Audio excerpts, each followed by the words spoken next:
Hi, everybody. I am Billy here, Billy Porter.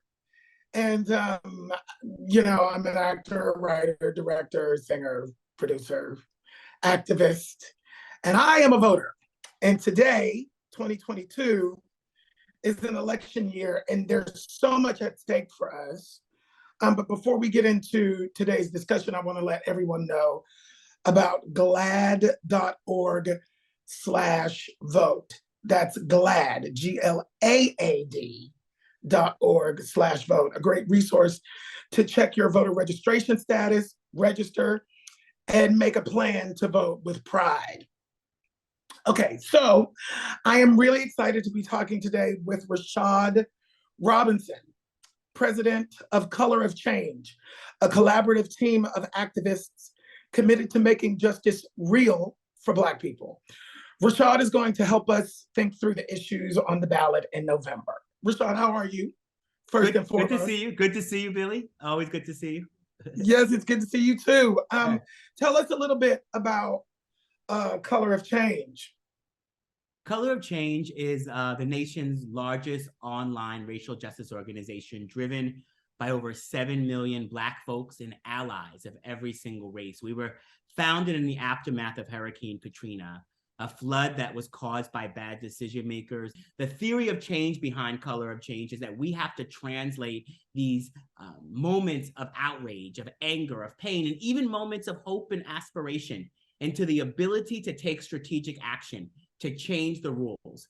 What do you see as the top concerns for Black voters in this year's midterm? Have you done, what are you seeing? What are you hearing? One is just our ability to participate in our democracy. Every single day, we're seeing attacks on voter freedom, attacks on participation. And it's only these attacks are only happening because Black folks have proven to be so instrumental in helping to move this country forward, being so instrumental in holding powerful people accountable and electing folks that will actually make sure that there's justice for all communities. When Black people turn out in high numbers, we elect people that stand up for LGBTQ rights. We elect people that stand up for women's reproductive freedoms. We elect people that go into Congress and make sure that our economy is fair and more just. Beyond voting and the economy, the justice system.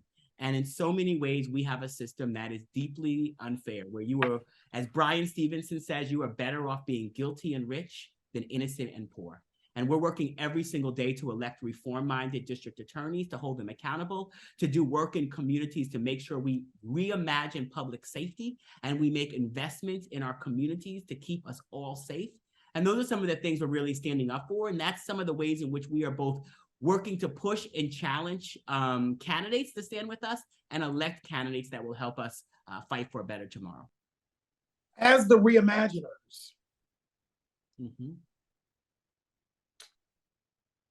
I want to talk about what happens post the election.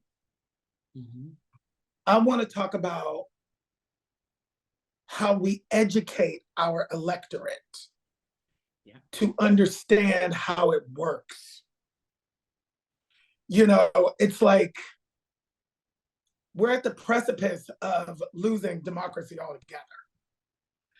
I actually have hope, and I feel like we'll get through this time. But how do we move forward in specifically creating this narrative around the reimagining of our, what does that look like? Do you have an idea of what that looks like? Or talk to me a little bit about that.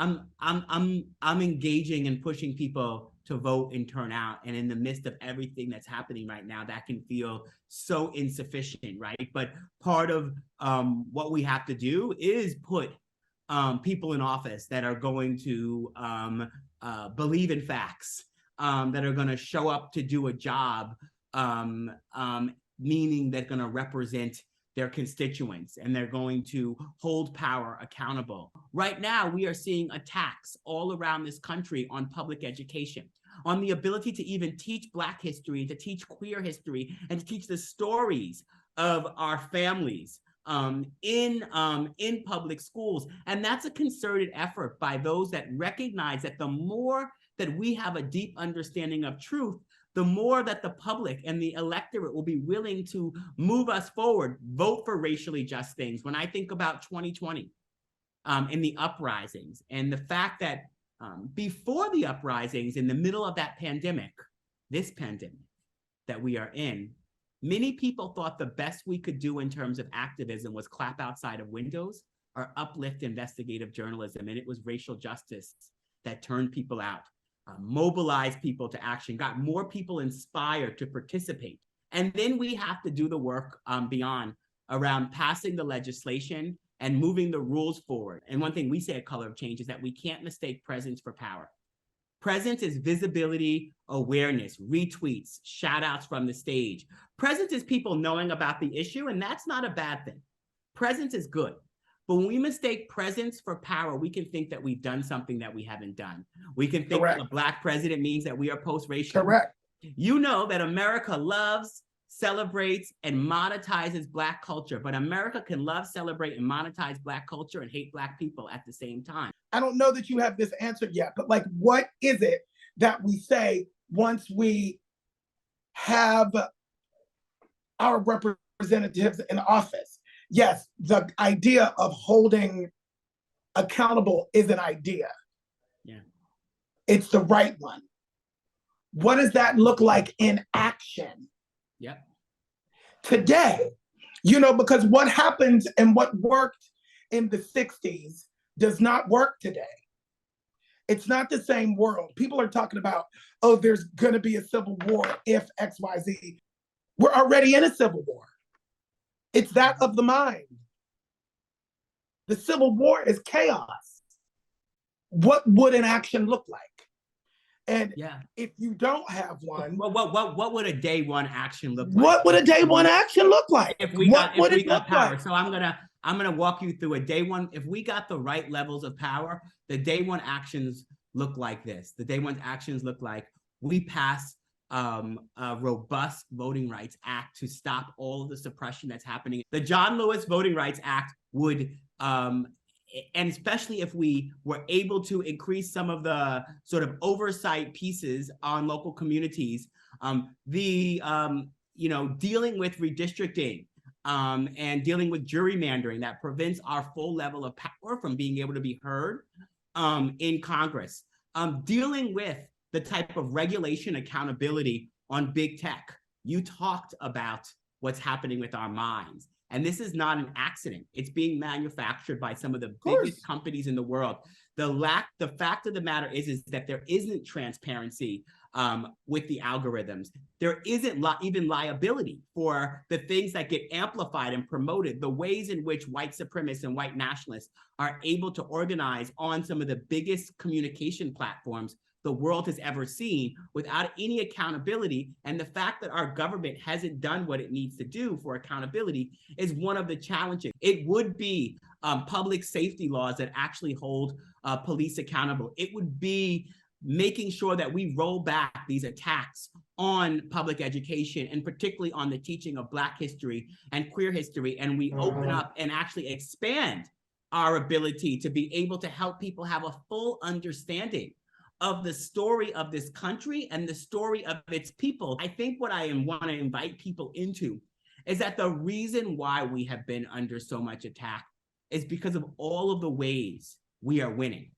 All of the ways in which the change has already happened. And that is why our participation is so incredibly important, because even if it's not enough to simply have a majority of people who stand with us, if we don't have the governing majority to actually make those voices have the type of power and impact that we actually need.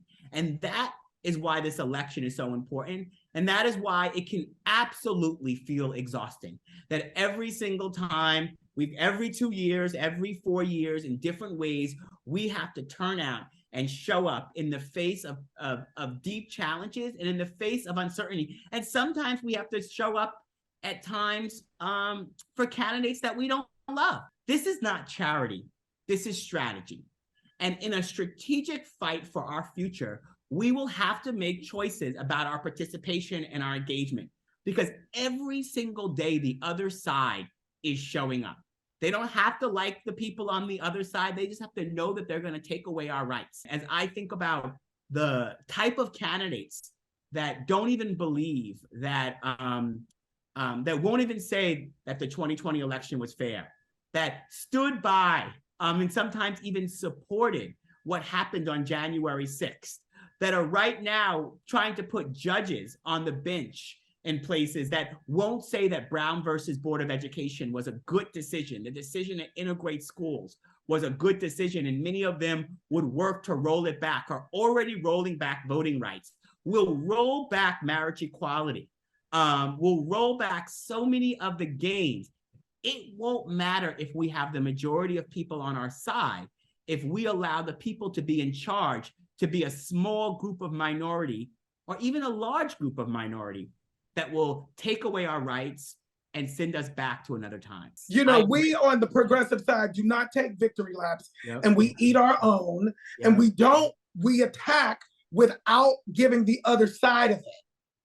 It's like that's a thing that I think we really, really do have to work on. I'm not saying not hold people accountable, but there are too many of us that don't know what this Biden administration has already done. I sat out on the lawn with Sarah Kate Ellis, the president of GLAAD, when we celebrated Ketanji Brown Jackson being made a Supreme Court justice. And I went to the White House when after years upon years, decades upon decades, the Emmett Till lynching legislation was signed by this administration. We are seeing movement on a wide range of things, and that is why we can't take our foot off the gas. Right. That's why we have to keep working. We have to keep pressing. We have experienced some progress, and our opponents are going to fight like hell to not only roll those back, but to take us back even further. You're clear, you're grounded, you're powerful, and your ideas are extraordinary. So I thank you so much for having this important conversation with me today. Please know that I am here and present and available, and I'm trying to do my part. You know, I'm an artist. Yes. So I come at it from a different way, but I try to show up too. For those of you listening, voter registration is allowed right up until the day of the election in some states. So it's important to know your registration status and polling location. A reminder to everyone that you can check your voter registration and make a plan to vote today at GLAAD.org/vote. We'll see you all at the polls. Vote with pride.